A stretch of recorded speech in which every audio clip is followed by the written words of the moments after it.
So hello दोस्तों, once again स्वागत है आप सबका आपके अपने चैनल लर्न गुरु आशीष में।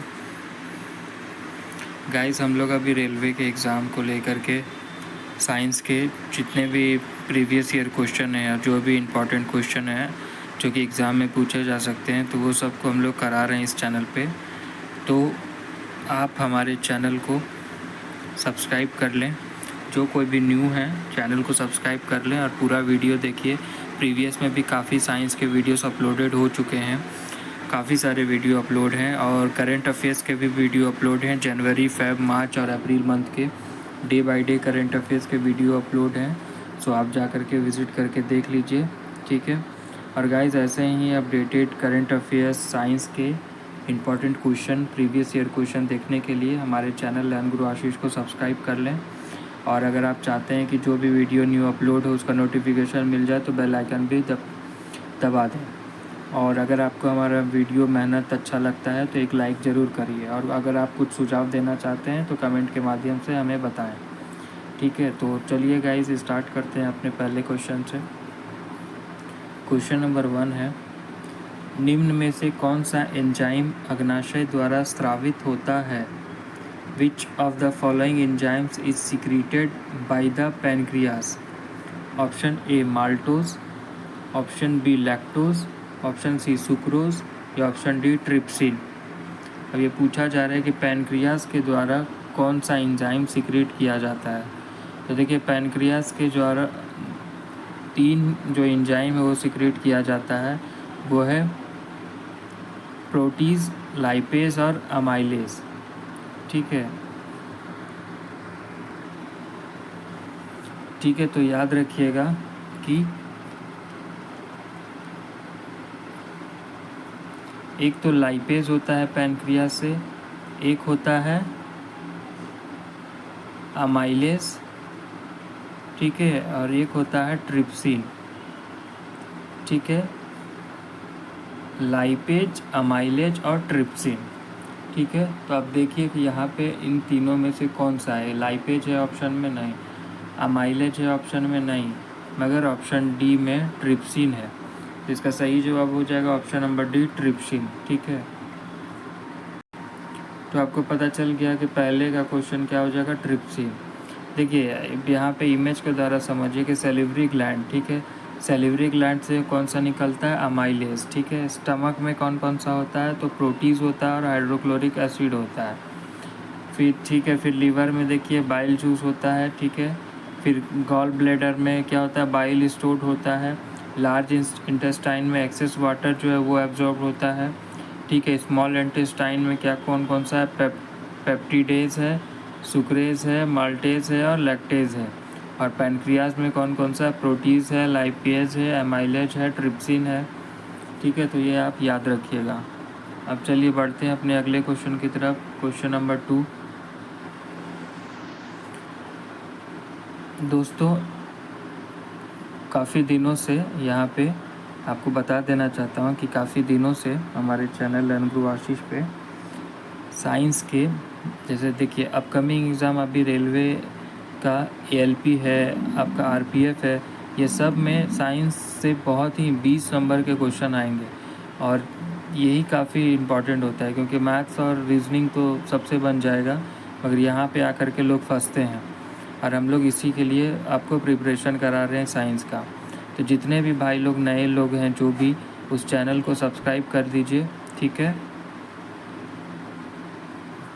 और वीडियो को लाइक करिए, कमेंट करिए अगर किसी टॉपिक पे वीडियो चाहते हैं आप तो, ठीक है। चलिए अब दूसरा क्वेश्चन देखते हैं। निम्नलिखित में से क्या परिसंचरण तंत्र का अंग नहीं है? Which of the following is not a part of the circulatory system? Option A बड़ी आंत, ऑप्शन बी हृदय, ऑप्शन सी रक्त या ऑप्शन डी धमनियाँ। तो सर्कुलेटरी सिस्टम का पार्ट क्या क्या है? हृदय है, रक्त भी है क्योंकि हार्ट है, ब्लड वहाँ पे सर्कुलेट होता ही है, आर्टरीज भी वहाँ रहता है। मगर ये जो है बड़ी आंत, लार्ज इंटेस्टाइन, ये सर्कुलेटरी सिस्टम का पार्ट नहीं होता है, ठीक है। तो निम्नलिखित में से बड़ी आंत परिसंचरण तंत्र का अंग नहीं है। बड़ी आंत is not a part, large intestine is not a part of the circulatory system. ठीक है, चलिए बढ़ते हैं अपने अगले क्वेश्चन की तरफ। Question number 3।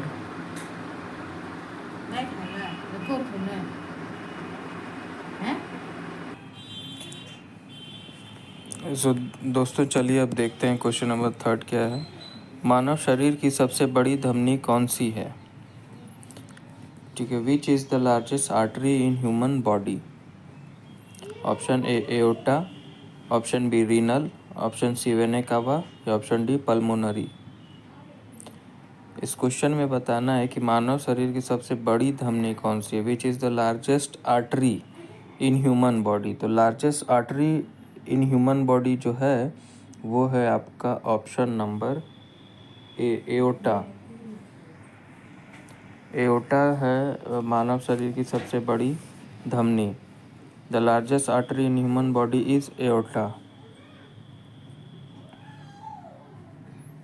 ये देख सकते हैं, ये ही है आपका एओर्टा इमेज में। चलिए अब बढ़ते हैं अपने अगले क्वेश्चन की तरफ।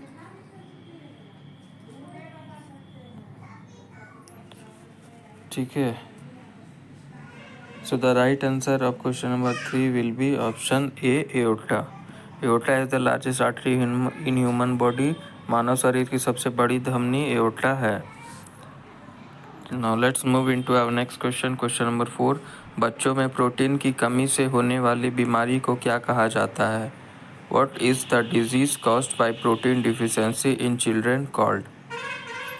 Option A kwashiorkor, Option B pellagra, Option C beriberi, Option D rickets.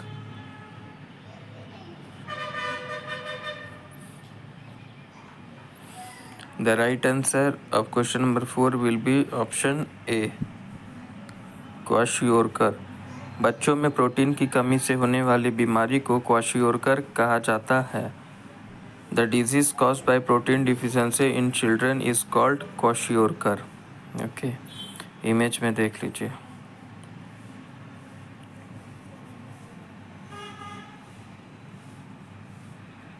चलिए अब बढ़ते हैं अपने अगले क्वेश्चन की तरफ। Question number 5। मनुष्य के लिए एलर्जी जांच रक्त परीक्षण में क्या शामिल नहीं होता है? What is not included in an allergy test blood test for human? Option A RAST RAST, Option B ELISA ELISA, Option C IgE, Option D hemoglobin AIC। तो ये इसका जो आंसर है कि allergy test blood test for human में क्या शामिल नहीं होता है, तो वो जो नहीं शामिल होता है ना, वो होता है ऑप्शन नंबर बी एलिसा। ये एलिसा टेस्ट शामिल नहीं होता है। ठीक है, बाकी जितना भी है RAST IgE हेमोग्लोबिन AIC ये सब इंक्लूड होता है allergy test blood test for humans में। ठीक है, तो चलिए अब बढ़ते हैं अपने अगले क्वेश्चन की तरफ। Question number 6। BCG के टीके का इस्तेमाल सामान्यतः किसकी रोकथाम के लिए किया जाता है? BCG vaccine is commonly used to prevent from. Option A rabies, option B tuberculosis, option C cancer या ऑप्शन डी ल्यूकेमिया। देखिए, BCG का टीके का यूज सुने ही होंगे। BCG का पता है full form bacillus Calmette Guerin. Vaccine is commonly use to prevent from tuberculosis. ठीक है, टीबी का ही पूरा नाम होता है ट्यूबरकुलोसिस। अब BCG का बताए थे BCG बैसिलस कालमेटिक ग्यूरिन। ठीक है, तो BCG के टीके का इस्तेमाल सामान्यतः ट्यूबरकुलोसिस की रोकथाम के लिए किया जाता है। BCG vaccine is commonly use to prevent from tuberculosis. चलिए अब बढ़ते हैं अपने अगले क्वेश्चन की तरफ। Question number 7। पश्चिम blot fill in the blank के लिए नैदानिक परीक्षण होता है। Western blot is a diagnostic test for.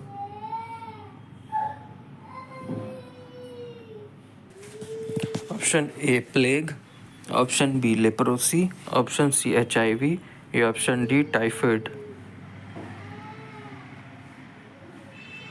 Western blot is a diagnostic test for, देखिए वेस्टर्न ब्लॉट जो है ना ये डायग्नोस्टिक टेस्ट है किसके लिए? HIV के लिए। ठीक है, अब HIV का पूरा नाम क्या होता है आप लोग को पता है? HIV का पूरा नाम क्या होता है? ये भी एक वायरस है, तो चलिए आपको बताते हैं। HIV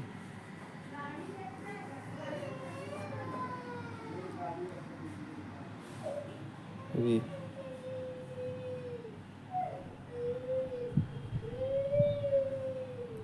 human immunodeficiency virus. ठीक है, ह्यूमन इम्यूनो डिफिशियंसी वायरस, ये आपका HIV का पूरा फुल फॉर्म है, पूरा नाम है। अब पश्चिम ब्लॉट जो है ये HIV के लिए नैदानिक परीक्षण होता है। Western blot is a diagnostic test for HIV।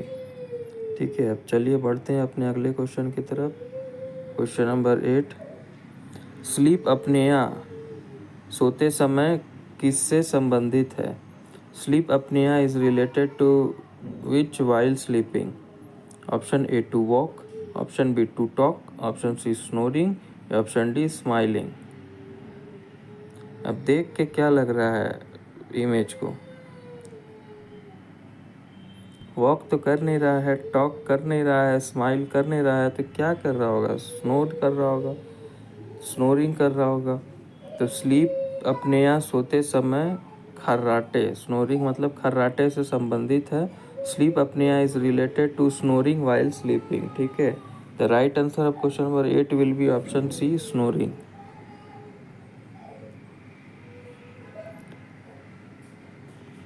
तो चलिए अब देखिए यहाँ पे क्या है, एक नॉर्मल में कैसे है? ठीक है, तो टंग है, सॉफ्ट पैलेट है और यूवुला है। ठीक है, मगर स्लीप अपनिया में देखिए ये जो है ये वाला पोर्शन ये ब्लॉक्ड एयरवे, एयर को क्या किया है? ये ब्लॉक कर दिया है। ठीक है, और नॉर्मल में देखिए टंग है, ये वीवुला है और सॉफ्ट पैलेट है, ये इधर ओपन है। बट इस स्लीप अपनिया के केस में ये इधर बंद हो गया, ब्लॉक हो गया है। ये वाला पोर्शन देखिए इधर ये वाला ओपन है। ठीक है, अब चलिए बढ़ते हैं अपने अगले क्वेश्चन की तरफ। क्वेश्चन नंबर 9, मच्छर भगाने वाली दवाओं में सक्रिय रसायन है an active chemical to remove mosquitoes is? Option A allethrin, option B atropine, option C 2-आइसोप्रोक्सीफिनाइल या ऑप्शन डी बेंजीन। मच्छर भगाने वाली दवाओं में सक्रिय रसायन जो होता है वो एलिथ्रिन होता है। ठीक है, an active chemical to remove mosquito is allethrin. जो राइट आंसर हो जाएगा क्वेश्चन नंबर 9 का वो हो जाएगा ए एलिथ्रिन। चलिए अब बढ़ते हैं अपने अगले क्वेश्चन की तरफ। क्वेश्चन नंबर 10, अग्निशामक में कौन सी गैस काम आती है? Which gas is used in fire extinguisher? Option A carbon dioxide, option B sulphur dioxide या ऑप्शन सी ऑक्सीजन या ऑप्शन डी हाइड्रोजन। तो अग्निशामक में कौन सी गैस काम आती है? Which gas is used in fire extinguisher? Fire extinguisher में जो गैस काम आती है वो होती है कार्बन डाइऑक्साइड। ठीक है, ये देख लीजिए फायर एक्सटिंग्विशर का इमेज लगा हुआ है। ठीक है, चलिए बढ़ते हैं अपने अगले क्वेश्चन की तरफ। क्वेश्चन नंबर 11, निम्नलिखित में से किस यौगिक का उपयोग अग्निरोधक कपड़ा बनाने में किया जाता है? Which one of the following compound is use to make fire proof clothing? Option A aluminium sulphate, option B sodium sulphate, option C magnesium sulphate या ऑप्शन डी फेरस सल्फेट। तो देखिए अग्निशामक कपड़ा बनाने में, अग्निरोधक कपड़ा बनाने में जो कंपाउंड का प्रयोग किया जाता है, जो यौगिक का प्रयोग किया जाता है वो है एल्यूमिनियम सल्फेट। तो निम्नलिखित में से एल्युमिनियम सल्फेट यौगिक का उपयोग अग्निरोधक कपड़ा बनाने में किया जाता है। Aluminium sulphate is the compound which is used to make fireproof clothing. You can see that in image is provided for you. ये इमेज में आप एल्युमिनियम सल्फेट जैसे पहन करके देख रहे हैं कि अग्निरोधक कपड़ा पहन के आग बुझाने का या आग के क्षेत्र में काम कर रहा है। चलिए अब बढ़ते हैं अपने अगले क्वेश्चन की तरफ, जो कि हो जाएगा क्वेश्चन नंबर 12। कार्बन डेटिंग का प्रयोग किसकी उम्र निर्धारित करने के लिए किया जाता है? Carbon dating is used to determine the age of option A tree, option B earth, option C rocks या option D fossils. Carbon dating का प्रयोग किसकी उम्र निर्धारित करने के लिए किया जाता है? Carbon dating is used to determine the age of option number, the right answer will be option D fossils. Carbon dating का प्रयोग फॉसिल्स की उम्र निर्धारित करने के लिए किया जाता है। Carbon dating is used to determine the age of fossils. ठीक है, चलिए अब बढ़ते हैं अपने अगले क्वेश्चन की तरफ। क्वेश्चन नंबर 13 है, रेडियोधर्मी डेटिंग एक प्रक्रिया है जिससे मापा जा सकता है। Radioactive dating is a technique which can be used to major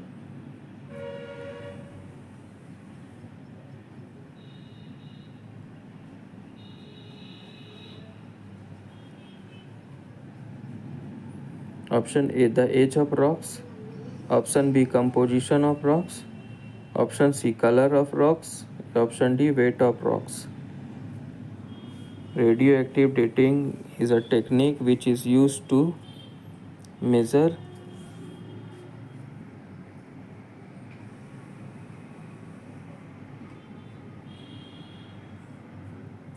the age of rocks। ठीक है, रेडियोधर्मी डेटिंग एक प्रक्रिया है जिससे मापा जा सकता है रॉक का age. Radioactive dating is a technique which can be use to measure the age of rocks. ठीक है, चलिए बढ़ते हैं अपने अगले क्वेश्चन की तरफ। क्वेश्चन नंबर 14, निम्नलिखित में से किस को भविष्य का धातु भी कहा जाता है? Which one of the following is called the metal of future? Option A copper, option B iron, option C titanium या ऑप्शन डी एल्यूमिनियम।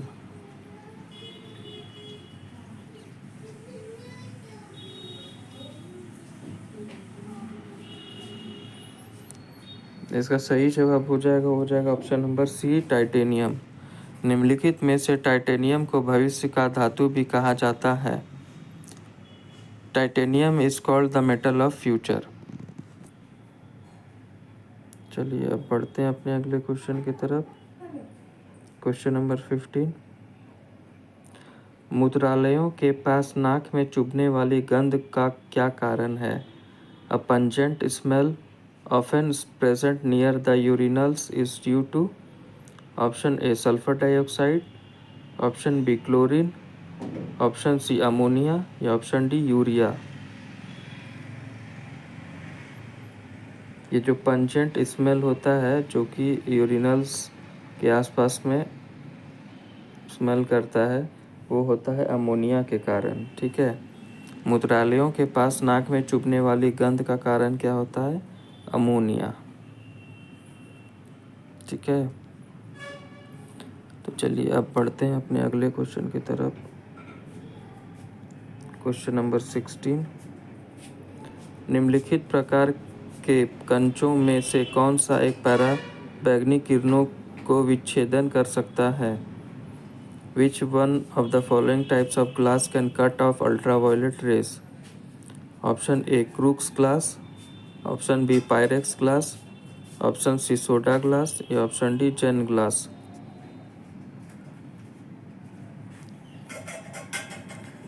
तो इसका जो सही जवाब हो जाएगा वो हो जाएगा ऑप्शन नंबर, निम्नलिखित प्रकार के कंचों में से कौन सा एक पैराबैंगनी किरणों को विच्छेदन कर सकता है? Which one of the following types of glass can cut off ultraviolet rays? Option number ए होगा, ठीक है, crooks glass. Crooks glass is a type of glass that can cut off ultraviolet rays, which can cut off ultraviolet rays. Crooks glass एक पराबैंगनी किरणों को विच्छेदन कर सकता है, ठीक है। चलिए अब बढ़ते हैं अपने अगले क्वेश्चन की तरफ, जो कि है क्वेश्चन नंबर 16 था ना, अब क्वेश्चन नंबर हो जाएगा नेक्स्ट 17, ठीक है।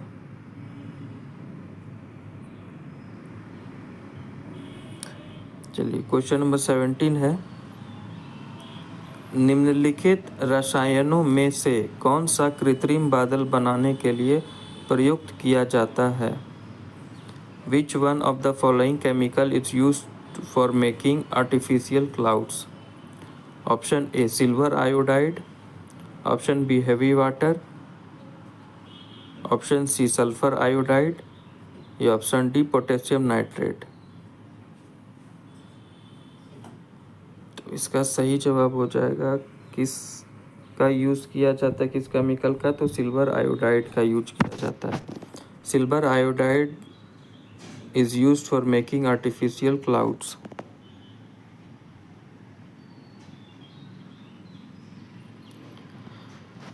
सिल्वर आयोडाइड कृत्रिम बादल बनाने के लिए प्रयुक्त किया जाता है।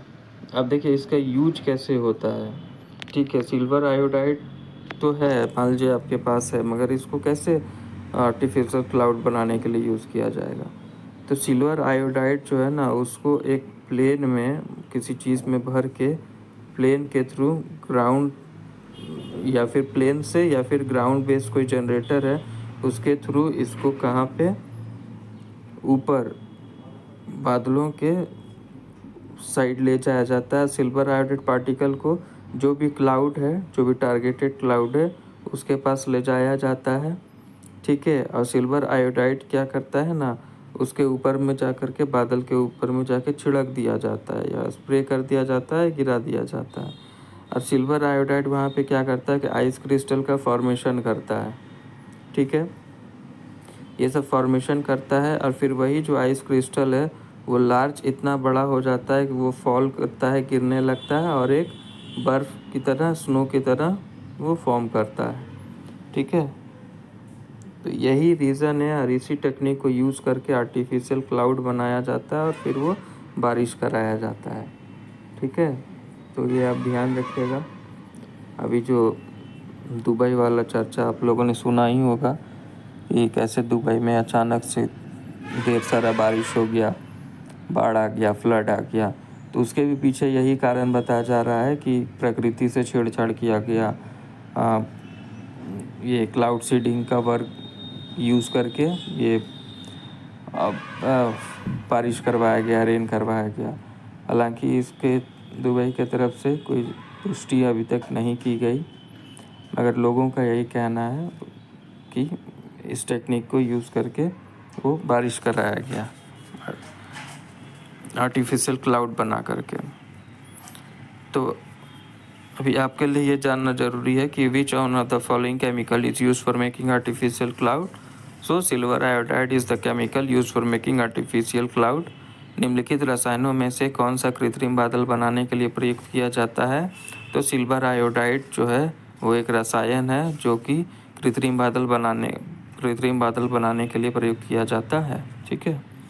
अब चलिए बढ़ते हैं अब अपने अगले क्वेश्चन की तरफ, क्वेश्चन नंबर 18। रासायनिक दृष्टि से सिंदूर है, chemically vermilion is option A mercuric sulphide, option B calcium carbonate, option C potassium nitrate या ऑप्शन डी सोडियम क्लोराइड। अब बताना है कि रासायनिक दृष्टि से सिंदूर है, केमिकली वर्मिलियन इज, तो क्या है ये जो है ना, एक मर्क्यूरिक सल्फाइड है। रासायनिक दृष्टि से सिंदूर मर्क्यूरिक सल्फाइड है, chemically vermilion is mercuric sulphide, ठीक है।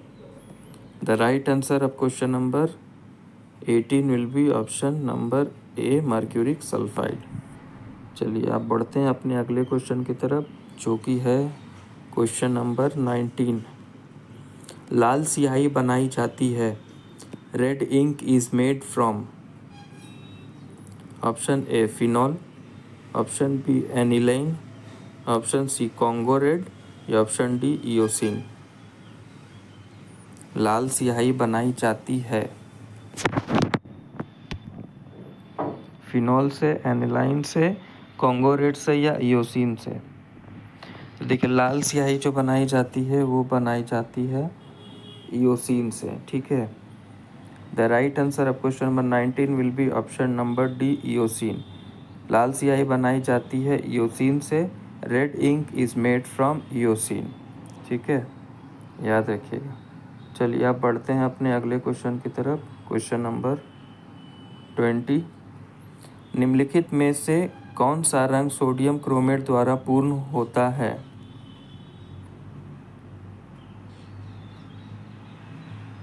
Which one of the following colors is supplied by sodium chromate? Option A black, option B green, option C red या option D yellow. Which one of the following colours is supplied by sodium chromate? तो इसका सही जवाब हो जाएगा option number D yellow, ठीक है। Yellow रंग सोडियम क्रोमेट द्वारा पूर्ण होता है। Which one of the following colour is supplied by sodium chromate? Yellow colour is supplied by sodium chromate, ठीक है। The right answer of question number 20 will be option number D. प्रश्न संख्या 20 का सही उत्तर हो जाएगा पीला कलर, ठीक है, येलो कलर। तो दोस्तों आज का ये 20 क्वेश्चन का सेट यहीं पे समाप्त हुआ। I hope you like the video. So आप अपना फीडबैक कमेंट बॉक्स पे शेयर करिए कि आज का ये सेट कैसा लगा आप लोगों को, कहीं कोई दिक्कत प्रॉब्लम तो नहीं हुआ। अगर साउंड में या किसी क्वेश्चन में कोई आपको प्रॉब्लम है तो आप कमेंट करके बता सकते हैं, और किसी पर्टिकुलर टॉपिक पे भी आपको वीडियो चाहिए तो आप कमेंट करके हमें बता सकते हैं। तो हमारी कोशिश रहेगी उस टॉपिक पे भी सर्च करके प्रीवियस ईयर पेपर के अकॉर्डिंग जो भी क्वेश्चन है वो सबको आप लोगों के सामने लेकर के आएँ, ठीक है। और गाइस जितने लोग न्यू हैं, फर्स्ट टाइम वीडियो देख रहे हैं या जो दोबारा भी देख रहे हैं मगर चैनल को आप लोग सब्सक्राइब नहीं किए हैं, तो आपसे निवेदन है कि आप सब्सक्राइब कर दीजिए, क्योंकि यहाँ पे ये थमने वाला नहीं है। यह क्वेश्चन अभी कंटिन्यू चलते रहेगा जब तक कि आपका एग्ज़ाम नहीं हो जाता। तो जो भी न्यू हैं, सब्सक्राइब नहीं किए हैं, हमारे चैनल लर्न ग्रो आशीष को सब्सक्राइब कर लें। अभी ऐसे ही इम्पोर्टेंट वीडियोस इसमें अभी कंटिन्यू रहेंगी। तो do like and subscribe to our channel learn grow Ashish to get daily updated previous year question related to railway topics, science, GK, GS, current affairs, computer. So चलिए इसी के साथ आज का सेशन समाप्त करते हैं और मिलते हैं अब अपने नेक्स्ट वीडियो में। तब तक के लिए गुड बाय।